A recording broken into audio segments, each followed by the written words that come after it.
तो बहुत बार हम लोगों को ऐसा लगता है कि जो हमारे बच्चे जो ऑटिज्म स्पेक्ट्रम डिसऑर्डर पर होते हैं उनसे डाइट से रिलेटेड हमें ऐसा लगता है कि हमें बहुत सारी चीज़ों की जानकारी नहीं है कि डाइट का ऑटिज्म में क्या रोल है। क्या होता है कि हमारे ये जो बच्चे हैं इनके अंदर जो गट इश्यूज है उनके कारण क्या होता है, जो ये मिनिमम अमाउंट में भी आर्टिफिशियल फ्लेवर्स, कलर्स, प्रेजर्वेटिव्स चले जाते हैं, ये इनकी हाइपर एक्टिविटी को इंक्रीज कर देते हैं, जिसके कारण क्या है बच्चों के अंदर बिहेवियर इश्यूज बढ़ जाते हैं। आज अगर हम बाहर कहीं जा रहे हैं ट्रैवलिंग पर, या हमारा ऐसा है कि हमें इतने दिन के लिए बाहर जाना है, कैसे हर चीज़ को घर पर कुक किया तो नहीं हो सकता, तो बहुत सारी चीज़ें मुझे लेकर जानी पड़ेंगी। ब्रेड्स रखेंगे, बिस्किट्स रखेंगे, कुछ रेडी टू ईट वाले मटेरियल रखेंगे, हर चीज़ का सब्स्टिट्यूट कैसे लेकर। वो कहते हैं कि ये खाना खाते समय तब तक खाना नहीं खाएगा जब तक कि हम इसे स्क्रीन नहीं देंगे। ये स्क्रीन का आपकी डाइट से क्या ताल्लुक है? क्या ये सच है कि जो हमारे बच्चे ऑटिज्म स्पेक्ट्रम पर हैं या ADHD पर हैं, जिनमें हाइपर एक्टिविटी ज़्यादा है, उनको शुगर नहीं देनी है? हालांकि ये कॉमन सेंस से भी मुझे समझ आता है, बट इसमें आपका इसको थोड़ा सा इलेबोरेट आप करें कि शुगर का रोल हाइपर एक्टिविटी में क्या है।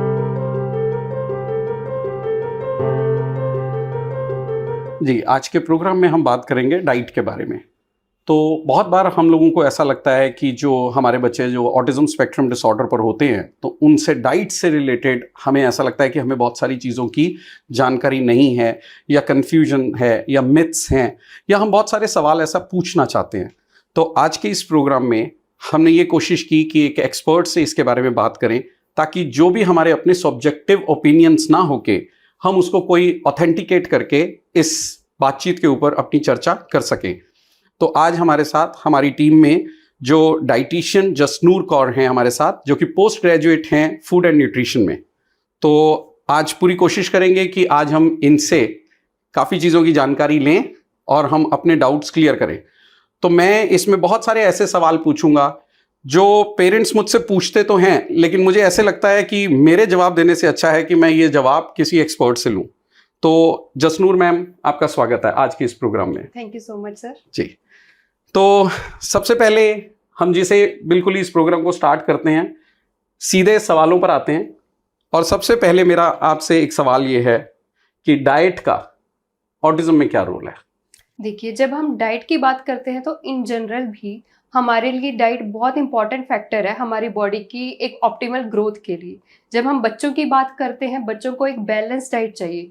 और जब हम बात करते हैं हमारे ऑटिज्म के बच्चों की, तो इसमें हमें और भी ज़्यादा ध्यान रखना पड़ता है, क्योंकि हमारे बच्चे जो है न्यूट्रिशनल डेफिशिएंसी से ज़्यादा डील करते हैं, क्योंकि उनके अंदर पिकी ईटिंग बहुत है, उनके गट इश्यूज़ काफ़ी हैं, ऊपर से उनकी जो बिहेवियरल इश्यूज़ हैं वो उनको खाने में भी प्रॉब्लम लाते हैं और उनके ऑप्टिमल ग्रोथ में भी प्रॉब्लम लाते हैं। जी, तो इसमें खास तौर से ऐसे कौन से फूड्स हैं जो हमें अवॉइड करने चाहिए बच्चों के लिए? पहले तो ये इन जनरल तो हमें पता है कि ठीक है ये मीठा नहीं देना या कुछ नहीं देना, लेकिन फिर भी एक अगर हम समझना चाहें तो ऐसे कौन कौन सी कैटेगरीज हैं जो हमें डेफिनेटली अवॉइड करनी चाहिए? देखिए, कैटेगरीज वाइज अगर हम बात करें तो जो भी आर्टिफिशियल चीज़ें, आर्टिफिशियल कलर्स हो गए, प्रेजर्वेटिव्स हो गए, एडिटिव्स वाले फूड्स, पैक्ड फूड्स, ये हमें मिनिमम क्वांटिटी में देने हैं बच्चों को। मतलब कोशिश कीजिए कि अवॉइड करिए और नेचुरल जो हमारी डाइट है उसके ऊपर हम फोकस करें तो उतना ही ज़्यादा अच्छा है। क्या होता है कि हमारे ये जो बच्चे हैं इनके अंदर जो गट इश्यूज है उनके कारण क्या होता है, जो ये मिनिमम अमाउंट में भी आर्टिफिशियल फ्लेवर्स, कलर्स, प्रेजर्वेटिव्स चले जाते हैं, ये इनकी हाइपर एक्टिविटी को इंक्रीज कर देते हैं, जिसके कारण क्या है बच्चों के अंदर बिहेवियर इश्यूज बढ़ जाते हैं। तो ये प्रैक्टिकली पॉसिबल है? क्योंकि आज की डेट में हम कहीं बाहर जा रहे हैं, कुछ भी कर रहे हैं, आप खुद देखिए एक बच्चे को आज की डेट में हम कितनी सारी पैकेज चीज़ें दे देते हैं, चिप्स भी हैं, बिस्किट्स भी हैं, बहुत सारी ऐसी आइटम्स। कितना अवॉइड कर पाएंगे प्रैक्टिकली? ठीक है, आइडियली ये सब रोकना चाहिए, लेकिन क्या ऑल्टरनेटिव्स हैं हमारे पास? ऑल्टरनेटिव्स की बात करें तो देखिए, पुराने ज़माने में की अगर हम बात करें तो उसमें ऐसा तो नहीं होता था कि हर जगह पे पैक्ड फूड्स के ऊपर ही हमारी रिलायंस थी। हमें शॉर्टकट्स पे चले गए हम। हमें लगता है कि हाँ ये शॉर्टकट है, बच्चे को भूख लगी, चलो पैकेट चिप्स का दे देते हैं, इजी है। हाँ, इसको खा भी लेगा, खुश होके भी खा लेगा और हमारा जो है एक बार ही पेट भी भर जाएगा बच्चे का। लेकिन उसका इम्पैक्ट जो नेगेटिव है वो हम इग्नोर कर देते हैं। हमें देखना है कॉस्ट फॉर बेनिफिट रेशियो क्या है। तो करें क्या? मतलब वो जो आर्टिफिशियल्स का या पैकेज का सब्स्टिट्यूशन क्या है, कैसे? अब मैं आपसे एक मतलब एक मैं आज एक पेरेंट के एडवोकेट की तरह बात कर रहा हूँ। मैं एक पेरेंट हूँ, मुझसे क्योंकि ये सारे सवाल ये पेरेंट्स पूछ रहे हैं तो मुझे लगा आज मैं आपसे वो पूछूं। उनका ये कहना है कि आज अगर हम बाहर कहीं जा रहे हैं ट्रैवलिंग पर, या हमारा ऐसा है कि हमें इतने दिन के लिए बाहर जाना है, कैसे हर चीज़ को घर पर कुक किया तो नहीं हो सकता, तो बहुत सारी चीज़ें मुझे लेकर जानी पड़ेंगी। ब्रेड्स रखेंगे, बिस्किट्स रखेंगे, कुछ रेडी टू ईट वाले मटेरियल रखेंगे। हर चीज़ का सब्स्टिट्यूट कैसे लेकर आएं, प्रैक्टिकली कैसे सॉल्व करें इसे? बात सब्स्टिट्यूट की तब आती है जब हमें नीड होती है। सबसे पहले हम देखें कि हमें क्या वो चिप्स के या बिस्किट के पैकेट की नीड है, या हम ऐसे ही दे रहे हैं बच्चे को कि हाँ चलो बैठा है गाड़ी में, चलो एक पैकेट पकड़ा दिया, तंग नहीं करेगा हमें।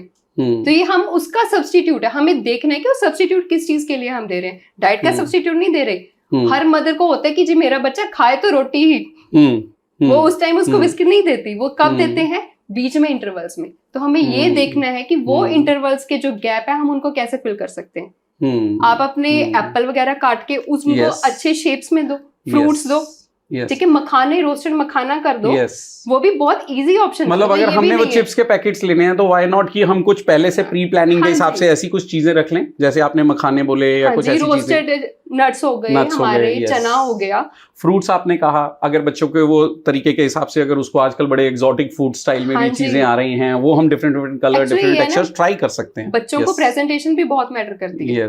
जो मैंने अक्सर ही देखा, ऑटिज्म के बच्चों को वेजिटेबल्स चाहे ना पसंद हो, फ्रूट्स बहुत बच्चों को पसंद है मैक्सिमम। हाँ, लेकिन ये दोनों आते हैं। कई तो पेरेंट्स मुझे कहते हैं नहीं ये फ्रूट नहीं खाता, कई कहते हैं नहीं ये फ्रूट की तरफ ज्यादा जाता है। तो ये तो वैरायटी खैर हमें पता ही है कि हर बच्चे की अलग तरीके से हो सकती है।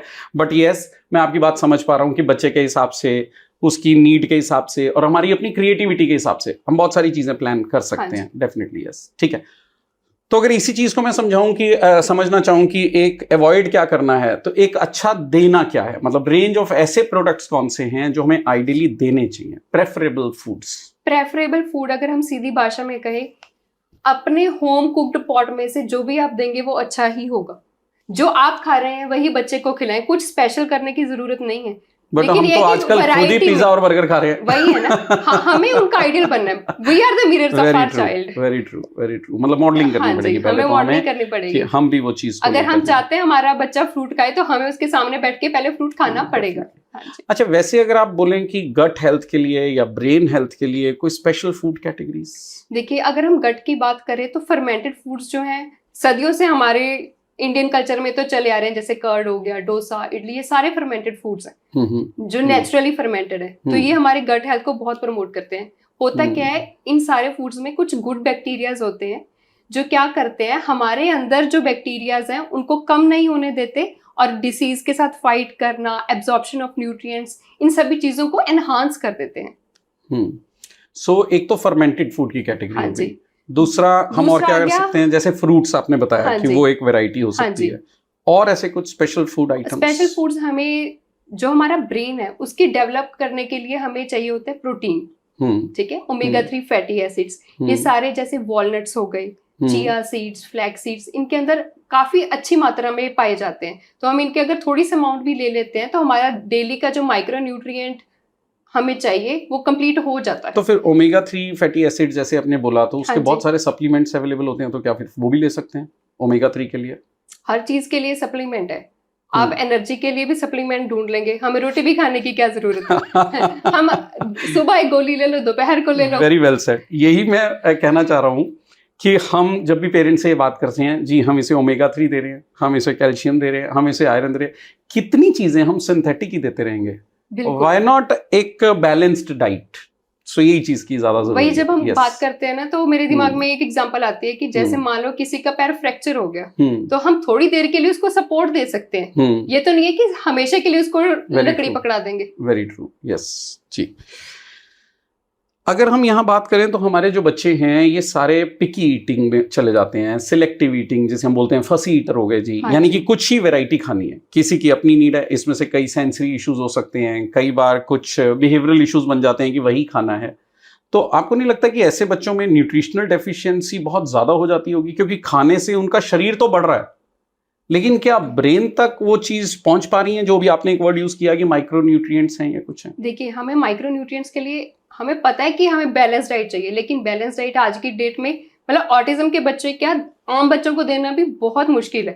क्यों? क्योंकि इतनी पिकी ईटिंग हो गई है आजकल।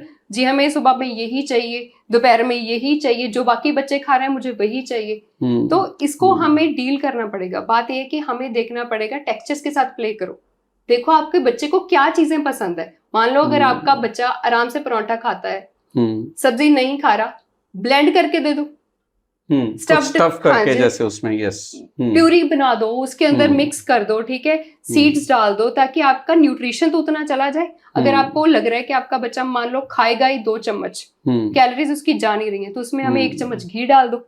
हमें वो भी तो करना पड़ेगा ना, सप्लीमेंट्स हमें खुद तैयार करने पड़ेंगे। बट इसके लिए भी मुझे लगता है कि पेरेंट्स को फिर एक प्रोफेशनल गाइडेंस की जरूरत होनी चाहिए, ताकि ये नहीं कि हम अपने अंदाजे से कोई चीज ओवर करने लग जाएं। बिल्कुल बिल्कुल। तो ये चीजें हैं, तो एक ऑप्टिमल उस सब चीजों के लिए, बैलेंस डाइट के लिए प्रोफेशनल ओपिनियन मुझे लगता है कि अगर लग रहा है कि ज्यादा फसी ईटर है तो जरूर इसके लिए लेना चाहिए। और साथ में एक्सपोजर थेरेपी वो करते रहना है। ये नहीं है कि नया फूड बच्चा खाता, ये तो खाता नहीं, हम ट्राई नहीं करेंगे।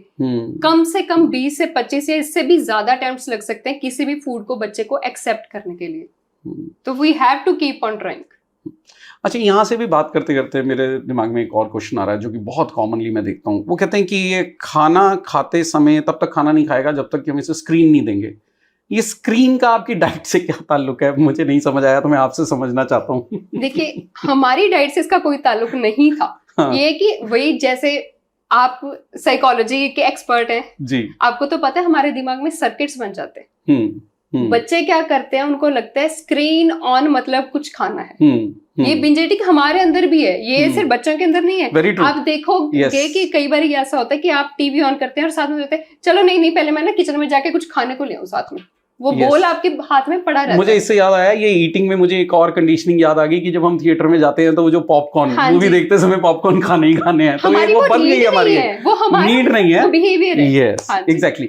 तो ये हम लोगों की, इसमें अगर साइकोलॉजी पॉइंट ऑफ व्यू से मैं बोलूं तो there is a term classical conditioning. तो बेसिकली हम अपने ब्रेन को इस तरीके से कंडीशन कर देते हैं कि अगर टीवी स्क्रीन मिलेगा तभी हम खाएंगे। लेकिन वही चीज मैं कहना चाह रहा था कि खाने का जो संबंध होता है वो भूख से होता है ना। बिल्कुल, स्क्रीन से थोड़ी ना होगा। भूख से है। अगर आप बच्चे को स्क्रीन नहीं दोगे तो क्या आपको लगता है वो नहीं खाएगा? हाँ, आप मेरे पेरेंट्स कहते हैं कि नहीं खाता। वो ढूंढ के जाएगा किचन में कि कुछ तो मिल जाए। नहीं, बहुत बार मेरे से पेरेंट्स ये कहते हैं, जी आप नहीं जानते, ये नहीं खाता, ये जब तक हम स्क्रीन नहीं देते ये नहीं खाता। क्योंकि उसको पता है इन्होंने मां नहीं जानना। बच्चे हमसे ज्यादा जानते हैं। यस, मैंने हमेशा इसी चीज के लिए बोला है कि ये एक माँ की ममता होती है, एंड आई रेस्पेक्ट दैट। बिल्कुल ठीक है, लेकिन आप चीज को ये समझना पड़ेगा पेरेंट्स को। वही अभी एक वर्ड हमने यूज किया था, कॉस्ट बेनिफिट रेशो, कि किस चीज का क्या फायदा हो रहा है, क्या नुकसान हो रहा है। स्क्रीन दिखाकर मैं उसे खाना तो खिला पा रहा हूं, लेकिन स्क्रीन दिखाकर क्या मैं उसके ऑटिज्म स्पेक्ट्रम के सिम्टम्स को नहीं बढ़ा रहा? जब हम ये समझते हैं कि खाने का संबंध भूख से है, तो फिर भूख लगेगी तो मैं खाऊंगा। बिल्कुल। और इसके लिए हमने कितनी बार ये डिस्कस किया है कि आप अगर स्क्रीन दिखाकर, अगर स्क्रीन नहीं दिखा रहे हैं और खाना दे रहे हैं, अगर वो नहीं खा रहा है तो मत खाइए, उसको थोड़ी देर के बाद दीजिए, लेकिन स्क्रीन नहीं देना है। लेकिन होता क्या है कि उस समय अगर हम नहीं दे रहे और अगले टाइम के बीच में हम उसको कुछ ना कुछ बिस्किट, चॉकलेट, कैंडी या कोई भी और चीज, कोई फ्रूट, कोई भी चीज उसको मिल जाती है, तो उसकी भूख खत्म हो जाती है। बिल्कुल। तो मुझे ऐसा लगता है कि इस डिस्कशन पॉइंट में ये बहुत जरूरी है कि हमारे पेरेंट्स समझें कि स्क्रीन को भी टेपर ऑफ करना ही पड़ेगा। स्क्रीन के साथ खाने का डायरेक्ट रिलेशन नहीं है, ये एक बिहेवियरल कंडीशनिंग हो चुकी है जिसको कि हटाई भी जा सकती है। देखिए, हम पुराने जमाने में क्या होता था, हम कहाँ टीवी देख के खाते थे, हम भी तो खाते तो थे ही ना। मील टाइम जो है एक फैमिली टाइम बनाना चाहिए। एक ही टेबल पे बैठो, इकट्ठे खाओ, उससे क्या है, ये भी पता चलता है कि हम कितना खा रहे हैं। एग्जैक्टली, क्योंकि हम माइंडफुल ईटिंग करते हैं उसमें। बिल्कुल। और ऊपर से वैरायटी जो है वो बच्चा एक्सप्लोर कर पाएगा। और वैसे हम देख रहे हैं इस समय, जाने अनजाने अगर हम गौर करें तो हम सब लोग भी धीरे धीरे, जैसे ही वो होते हैं, न्यूज लगा लेते हैं। हाँ जी। अगर मैं सच में अगर कन्फेस करूं तो मैं अभी भी गौर कर रहा हूं, मेरे को भी सुबह की आदत हो चुकी है, क्योंकि जिस तरीके का शेड्यूल है कि वहां न्यूज ऑन होती है और मैं अपना नाश्ता शुरू करता हूँ, तो ध्यान तो न्यूज की ओर है और आपको पता भी नहीं चलता कि आपका नाश्ता खाया क्या। कई बार तो ऐसा भी होता है कि हम पूछते हैं, अच्छा आपको खाना कैसा लगा? नहीं, हमें तो पता ही नहीं आज खाया, पता ही नहीं क्या, क्योंकि एक ऑटोमेटिक और एक पता नहीं वो उस वे में हम चले गए अंदर ही अंदर, क्योंकि ब्रेन के ट्रांसमीटर्स टीवी में शिफ्ट हो गए। Very true. तो ये भी चीज एक बहुत इंपॉर्टेंट है कि हम स्क्रीन को खाने के शेड्यूल से हटाएं और खुद भी इसके अपने ऊपर भी ये ट्राई करें। यस। इसके बाद हमारा एक अगला सवाल ये आता है कि क्या ये सच है कि जो हमारे बच्चे ऑटिज्म स्पेक्ट्रम पर हैं या ADHD पर हैं, जिनमें हाइपर एक्टिविटी ज़्यादा है, उनको शुगर नहीं देनी है? हालांकि ये कॉमन सेंस से भी मुझे समझ आता है, बट इसमें आपका इसको थोड़ा सा इलेबोरेट आप करें कि शुगर का रोल हाइपर एक्टिविटी में क्या है? देखिए, शुगर का मतलब सिर्फ मीठे से नहीं होता। शुगर का मतलब है हाई कैलोरी फूड। क्या होता है कि जब हमारे ये जो बच्चे हैं ऑलरेडी थोड़े हाइपर एक्टिव होते हैं, आपको पता है टिके नहीं बैठते, फिजिटीनेस इनमें वैसे ही देखी जाती है। क्या होता है, जब भी हम इनको कोई भी शुगर प्रोडक्ट या एडिटिव्स वाला प्रोडक्ट देते हैं, उससे क्या होता है, सडन स्पाइक्स आते हैं हमारे ब्लड में, ब्लड शुगर लेवल इंक्रीज करता है। बच्चा एकदम से क्या करता है, उस एनर्जी को यूज करने की कोशिश करता है, हाइपर हो जाता है, जल्दी जल्दी इधर जाना, जंपिंग करना, एक्साइटेड होना, बिहेवियर्स जो है वो बढ़ जाते हैं। उसके बाद एकदम ऐसी स्टेज आती है रेस्टलेसनेस की, ठीक है, एग्जॉस्ट हो गया बच्चा, लेकिन उसको समझ नहीं आ रहा है कि अब मैंने क्या करना है, इरिटेशन बढ़ेगी, ओवरली एक्टिव हो गया बच्चा, उसको समझ है नहीं कि मैंने अब करना है क्या, कैसे अपने आप को काम डाउन करना है। तो इस कारण हम कहते हैं कि जो फूड है उसको एनर्जी ऐसे देनी चाहिए कि वो आपको एनर्जी सारा दिन दे, ये नहीं कि एकदम से सडन स्पाइक हो गया उसके बाद एनर्जी एकदम ड्रॉप डाउन हो गई। तो जब ये शुगर के कंटेंट की बात आती है तो बहुत सारे पेरेंट्स मुझसे ये पूछते हैं कि क्या इसको हम आम दे सकते हैं, केला दे सकते हैं, क्योंकि शुगर तो उसके अंदर भी बहुत ज्यादा होता है। तो इसमें आपका क्या कहना है? देखिए, शुगर का हम अगर कंटेक्स्ट लें तो हम कहते हैं कि शुगर क्या है, किसी भी चीज का एक वर्ड होता है ग्लाइसेमिक इंडेक्स। ग्लाइसेमिक इंडेक्स हम उस चीज को कहते हैं कि हमारे ब्लड में आके कोई भी चीज कितनी जल्दी शुगर को रिलीज करती है, ठीक है, तो उसका ग्लाइसेमिक इंडेक्स उतना ही ज्यादा होगा जितनी जल्दी वो उस शुगर को रिलीज करेगी। जो हमारे नेचुरल फ्रूट्स हैं, इनमें हम कहते हैं 3 फ्रूट्स को अवॉइड करना चाहिए, वाटरमेलन, लीची और पाइनएप्पल, क्योंकि इनका जो हमारा ग्लाइसेमिक इंडेक्स है वो बहुत ज्यादा होता है, जिसके कारण के जैसे ही हमारे ब्लड के अंदर जाते हैं तो सडन स्पाइक जो है वो कर देते हैं। अगर आपको बच्चे को आम देना है, आप आधा आम दे दो, ठीक है, ये नहीं है कि लेकिन आपने जो 3 फ्रूट अवॉइड करने के लिए बोले वो 3 बिल्कुल नहीं देने। अगर आपको लगता है कि देने हैं तो once in a while fruit chaat बना के दे दो, ऐसे नहीं कि लीची का एक बोल भर के दे दिया, मतलब क्वांटिटी कम कर दो। आपको उसके साथ प्ले करना पड़ेगा। अगर आपको लगता है कि 5 ग्राम शुगर में देनी है हमें, तो आप देखो कि कैसे देनी है, ठीक है, क्वांटिटी कम करेंगे, बाकी फ्रूट्स ज्यादा करेंगे, फाइबर अगर बढ़ा देंगे तो ग्लाइसेमिक इंडेक्स उसका कम होना शुरू हो जाएगा, एब्जॉर्प्शन जो है उसकी स्लो हो जाएगी। कुछ ऐसे भी फर्क पड़ता है कि ये आम ज्यादा मीठा है और ये आम कम मीठा है, वैरायटी बहुत होती है, तो इससे भी फर्क पड़ता है। बिल्कुल, जो हमारा शुगर कंटेंट ऑफ फ्रूट्स होता है वो राइपनेस के ऊपर बहुत डिपेंड करता है। अगर हम केले की ही बात करें, जो हमारा रॉ बनाना होता है उसके अंदर थोड़ी शुगर लेवल जो है वो कम होती है, जैसे जैसे वो बढ़ता जाता है, येलो ज्यादा होता जाता है, उतनी ज्यादा उसका शुगर कंटेंट जो है वो बढ़ता रहता है। सो आप ये कहना चाह रहे हैं कि अगर केला देना भी है तो वो थोड़ा सा मिड वाले उसमें दें, बिल्कुल कच्चा भी ना हो, पूरा वो जैसे हम कई बार वो चित्री वाला केला या कुछ वो ज्यादा जो आप बता रहे हैं पीले वाला, वो वाला ना दें। और आप मैंगो वगैरह जो खास तौर से पूछते हैं वो दे सकते हैं, लेकिन क्वांटिटी कम कर दी जाए, आपको कंट्रोल में रखनी। लेकिन एक वाटरमेलन अवॉइड करें, एक लीची अवॉइड करें और एक पाइनएप्पल अवॉइड करें इन जनरल। और एक और चीज मुझसे यही शुगर के पॉइंट ऑफ व्यू से आती है कि ठीक है जी, हम अपने बच्चे को शुगर नहीं दे रहे हैं, हम इसको शहद डाल देते हैं, मिश्री डाल देते हैं, गुड़ डाल देते हैं, इस पे आप क्या कहना चाहेंगे? देखिए, शहद, गुड़, मिश्री तीनों ही हाई ग्लाइसेमिक इंडेक्स वाले फूड हैं, लेकिन ये है कि क्वांटिटी मैटर करती है। अगर आप थोड़ा सा अपने इन जनरल, जैसे खीर बनी उसके अंदर आपका 1 चम्मच चीनी है भी, तो उससे इतना फर्क नहीं पड़ेगा क्योंकि उसके साथ और कंपोनेंट्स भी आ गए। लेकिन अगर बच्चा कहेगा कि नहीं मैंने 1 चम्मच चीनी वैसे भर के खानी है, तो उससे फर्क पड़ेगा। हमें ये देखना है कि उसके साथ कॉम्बिनेशन में क्या फूड्स हैं। नहीं, इसमें मैं पूछ रहा हूँ कि अगर वो कह रहे हैं कि हम चीनी ना दें, चीनी की जगह हम सप्लीमेंट ना सब्स्टिट्यूट कर दें, कि इसको हमने शहद से सब्स्टिट्यूट कर दिया, तो फिर ओके है? नहीं, दोनों का सेम है, ग्लाइसेमिक इंडेक्स दोनों का सेम है। अगर इसमें हम कहें तो कोकोनट जैगरी एक आता है जिसका ग्लाइसेमिक इंडेक्स थोड़ा सा कम होता है रिलेटिवली, तो हम उसको यूज कर सकते हैं क्योंकि उसके अंदर फाइबर थोड़ा ज्यादा है, शुगर की एब्जॉर्प्शन स्लो करता है। जो मैं आपकी बात समझ पा रहा हूँ, हम लोग फिर वही कैलोरीज की बात कर रहे हैं बेसिकली, कैलोरीज की या ग्लाइसेमिक इंडेक्स की। हमें चीनी से कोई लेना देना नहीं है। चीनी के अगर डिफरेंट जो उसके जो आप सब्स्टिट्यूट यूज कर रहे हैं वो भी इक्वली है। मतलब अगर हमें अवॉइड करना है तो सब कुछ अवॉइड करना है, और अवॉइड मतलब टोटली जीरो नहीं करना है, लेकिन उसको वाला जो है एग्जैक्टली एक्सेसिव कंपोनेंट नहीं होना चाहिए इस लेवल के ऊपर। अच्छा, एक और हमारे पास इसमें ये सवाल आता है कि हमारे बहुत सारे बच्चे अच्छा खा रहे हैं, ईटिंग वेल, मतलब इस तरीके की चीजें आती हैं, लेकिन फिर भी देखा जाता है कि उनकी इम्यूनिटी वीक होती है, उनका वेट भी ठीक है, खा भी वो जो अपना 2-3 मील प्रॉपर रहे हैं, हमें लगता है कि नहीं ओवरऑल डाइट भी इनकी अच्छी है, बट फिर भी कई बार उनमें कुछ डेफिशिएंसीज दिखी जाती हैं। ऐसा क्यों? देखिए, बात ये है कि जो हमारे ऑटिज्म के बच्चे हैं इनके अंदर ज्यादातर देखा गया है कि गट इश्यूज होते हैं। जो गट इश्यूज हैं उसके कारण क्या है, हमारे जो न्यूट्रिएंट्स हैं वो अच्छे से एब्जॉर्ब नहीं हो पाते। हमारे न्यूट्रिएंट्स ने कहाँ एब्जॉर्ब होने होते हैं? स्मॉल इंटेस्टाइन में। अगर स्मॉल इंटेस्टाइन में वो हमारे जो पैसेजेस हैं वो इंटैक्ट नहीं है तो हमारी जो एब्जॉर्प्शन रेट है वो कम हो जाएगी, आयरन कम हो जाएगा, विटामिन डी कम हो जाएगा। वैसे भी हमने देखा है कि हमारे पेरेंट्स थोड़े ओवर प्रोटेक्टिव होते हैं हमारे बच्चों को लेके, हम अंदर अंदर ज्यादा रखना पसंद करते हैं, अपने पास अपने दायरे में रखते हैं, तो उससे क्या है विटामिन डी सनलाइट मिल रही है, एक्सपोजर कम मिल रहा है। यस, ऊपर से, और खाली बच्चों को ही क्यों, हमारे खुद के भी आजकल एक्सपोजर कम हो चुके हुए हैं जी। बच्चों को माउथिंग की प्रॉब्लम है। तो इसमें आप बता रहे हैं कि तो विटामिन डी की डेफिशिएंसी नजर आ गई, आयरन की डेफिशिएंसी, मतलब अगर खा रहे हैं तो ये आपने अभी जो कुछ गट का या कुछ चीज इंटेस्टाइन की जब बात की, क्या इसका कोई डायरेक्ट रिलेशन है ऑटिज्म से? क्या ऑटिज्म के हर बच्चे में ये गट इश्यूज और इस तरीके की इंटेस्टाइनल दिक्कत आती होती है? देखिए, गट इश्यूज किसी में भी आ सकते हैं, जरूरी नहीं कि ऑटिज्म में ही आएंगे, लेकिन देखा गया है कि ऑटिज्म के बच्चों में ये ज्यादा होते हैं। मान लीजिए 4 में से 2 बच्चों में ये पाया गया है कि गट इश्यूज होते ही हैं, वो हमें रूल आउट करने पड़ते हैं। तो उसको कैसे रूल आउट करेंगे? मतलब उसके लिए कोई टेस्ट हैं, उसके लिए कोई ब्लड टेस्ट हैं, क्या करें हम? जैसे आपने कोई मतलब जैसे HB वगैरह करा लिया तो खून की कमी, क्या किस तरीके से एक पैटर्न क्या फॉलो करना चाहिए? ब्लड टेस्ट वैसे होते हैं लेकिन उनकी जो एक्यूरेसी है वो इतनी रिलायबल नहीं है, तो हम क्या करते हैं, हम न्यूट्रिशनल असेसमेंट्स करते हैं।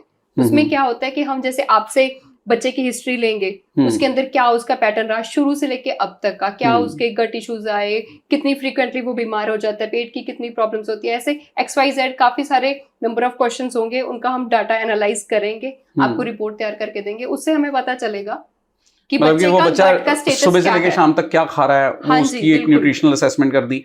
और या फिर कुछ जैसे अपने पीडियाट्रिशियन से कंसल्ट करके या किसी डॉक्टर से भी कंसल्ट करके आप बेसिक प्रोफाइलिंग भी ब्लड टेस्ट करवा सकते हैं पेरेंट्स, कि जैसे HB वगैरह का टेस्ट हो गया या D3 का हो गया या विटामिन B12 का हो गया, कुछ basic profile, basic blood profile आपके टेस्ट में वो आ जाते, बच्चे के जो पीडियाट्रिशियन हैं वो मेरे ख्याल से अगर पेरेंट्स उनसे भी अगर बात कर लें तो वो एक प्रॉपर बता देंगे, वो अच्छे तरीके से उसमें देख लेंगे। अगर उनमें भी कुछ आ रहा है तो भी ये देखा जा सकता है। मतलब अलग अलग तरीके हैं, ब्लड टेस्ट वगैरह से पता चल सकता है। डाइट रिकॉल मेथड जो आप बता रहे थे कि अलग अलग दिनों में क्या क्या खाया उसकी असेसमेंट करके पता चल सकता है, तो उनसे हम कुछ देख सकते हैं कि बच्चे की कहाँ न्यूट्रिशनल डेफिशिएंसी है और फिर उसको कवर अप किया जा सकता है। बातें तो बहुत सारी हैं, जिस तरीके से आप बातें करते जा रहे हैं वैसे वैसे मेरे जहन में अलग अलग सवाल आते जा रहे हैं, क्योंकि ये सारे सवाल आज तक पेरेंट्स मुझसे पूछते रहते हैं और मुझे जितनी समझ होती है मैं उतना ही जवाब देकर उनसे यही कहता हूँ कि इसके बाद आप अपने पीडियाट्रिशियन से या अपने डाइटिशियन से बात करें। और आज डाइटिशियन सामने ही बैठे हैं तो इसलिए वो सारे सवाल मेरे दिमाग में से निकल कर आ रहे हैं। मुझे एक सवाल ऐसा याद आ रहा है जिसमें कि मेरे से एक पेरेंट ने ये पूछा था कि मेरा बच्चा तो हाइपो एक्टिव है, मतलब वो कम है, स्लो है, तो क्या इसके लिए भी कोई कैलोरीज की कोई गाइडलाइंस होंगी क्या? देखिए, हमें हाइपो एक्टिव का पहले मतलब समझना पड़ेगा। हाइपो एक्टिव मतलब वो आम लोगों से थोड़ा कम एक्टिव है। ठीक है, नॉर्मल एक एक्टिव होता है, एक हाइपर होता है, एक हाइपो एक्टिव होता है। तो उसके बाद हमें देखना पड़ेगा कि वो हाइपो एक्टिव क्यों है। क्या उसके अंदर चाइल्डहुड ओबेसिटी हो गई है, एक बच्चा इतना ज्यादा मोटापा आ गया है उसके अंदर कि वो हिलना जुलना पसंद ही नहीं करता, बॉडी उसकी इस वजह से लेथार्जिक हो गई, ओवरवेट हो रहा है। हाँ, अगर तो ओवरवेट होने की वजह से तो हमें कैलोरीज रिस्ट्रिक्ट करनी पड़ेगी, लेकिन उसके साथ बैलेंस भी रखना पड़ेगा कि बच्चे को उतनी एनर्जी मिले, उतनी वो फिजिकल एक्सरसाइज भी करे ताकि वो बैक टू ट्रैक आ सके। लेकिन अगर मान लो हमारा बच्चा जो है उसकी पूरे दिन की डाइट में न्यूट्रिशनल डेफिशिएंसीज हैं, उसकी कैलोरीज प्रोटीन यही पूरा नहीं हो पा रहा, और ऊपर से हम कह रहे हैं कि उसको और शुगर इनटेक उसकी कम कर दो, जो खा रहा है वो भी ना खाए, तो उसमें हमें थोड़ा सा ध्यान पड़ेगा। आपको प्रोफेशनल हेल्प जो है जरूर लेनी चाहिए। नहीं, हमने कई बार ऐसा देखा है कि हमारे जो कुछ बच्चे जो treatment management point of view से रेमेडियल ट्रेनिंग वगैरह लेने आते हैं, उनका अटेंशन लेवल कम होता है, एक ओवरऑल स्लोनेस होती है, रिएक्शन टाइम कम होता है, जहां बैठा दिया वहीं बैठ गए हैं, मतलब एनर्जी का लेवल बहुत कम है। तो डेफिनेटली जहां तक मैं आपकी बात से समझ पा रहा हूं कि इसमें डाइट का बहुत ज्यादा रोल आएगा। ये देखा जाएगा कि क्या उसको रिक्वायर्ड जो कैलोरीज हैं वो भी मिल रही है या नहीं मिल रही है, तो फिर उसके हिसाब से डाइट को एक अलग तरीके से किया जाएगा। तो इसका मतलब हमें हाइपर एक्टिव बच्चे को स्लो डाउन करने के लिए भी डाइट के काफी सारे रोल्स हैं और एनर्जी देने के लिए भी डाइट के रोल्स हैं। सो इससे हमें एक ही चीज समझ आती है कि खाना नहीं, सही खाना ज्यादा जरूरी है। सो आज के हमारे इस टॉपिक में थैंक यू सो मच, आपसे बहुत सारी इन्फॉर्मेशन इस तरीके से ली है और मुझे ऐसा लग रहा है कि सवाल तो इतने सारे हैं कि इसके ऊपर हम बैठकर जितनी मर्जी चर्चा कर सकते हैं, बट ठीक है, मैं इसको समझ पा रहा हूँ और हम इस प्रोग्राम को इसी तरीके से कुछ छोटे छोटे मॉड्यूल्स में और बांट लेते हैं। हम कोशिश करते हैं कि कुछ और पहले से इसके ऊपर काम करके कुछ सेक्शंस बना लें हम, कि हमें किन किन सेक्शंस पर एक प्रोग्राम पे बात करनी है ताकि वो ज़्यादा कॉन्सेंट्रेटेड हो सके। बिल्कुल। और मैं ऑडियंस से भी रिक्वेस्ट करूंगा कि उनके भी मन में अगर कोई सवाल आ रहे हैं तो वो सवाल को अपने इसमें मैसेज में डालें।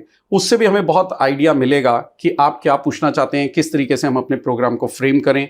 और पूरी कोशिश करेंगे कि जितने और प्रोफेशनल्स हमारे साथ टीम में बैठ सकते हैं, जितना हम आपस में ये चर्चा करके समझ सकते हैं, उसके ऊपर हम लोग बात करेंगे।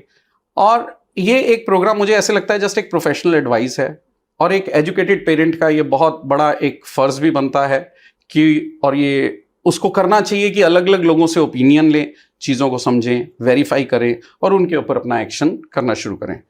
तो इसी के साथ आज का ये वाला प्रोग्राम आज हम विराम देते हैं, और फिर नेक्स्ट प्रोग्राम के लिए हम फिर से अपनी पूरी तैयारी कर आएंगे एक नए बैच ऑफ क्वेश्चंस के साथ। और मैडम से रिक्वेस्ट करूंगा कि वो फिर से आएँ, अपनी भी पूरी तैयारी कर आएँ हमारे पेरेंट्स को एजुकेट करने के लिए। जी बिल्कुल। और इसी के साथ आज का प्रोग्राम खत्म करते हैं। Thank you so much. आपका कोई एंड नोट, अगर कोई भी मैसेज आप देना चाहें तो एंड में मैं यही कहना चाहूंगी कि अगर आप चाहते हैं कि आपका जो पौधा है वो बड़े फूले, तो उसमें हर तरह का हमें खाद डालनी पड़ेगी। खाना भी चाहिए, थेरेपी भी चाहिए, आपकी इन्वॉल्वमेंट भी ज़रूरी है, तो ही हमारा पौधा जो एक बड़ा पेड़ बन पाएगा। तो इसलिए खाना नहीं, सही खाना ज़रूरी है। Thank you so much.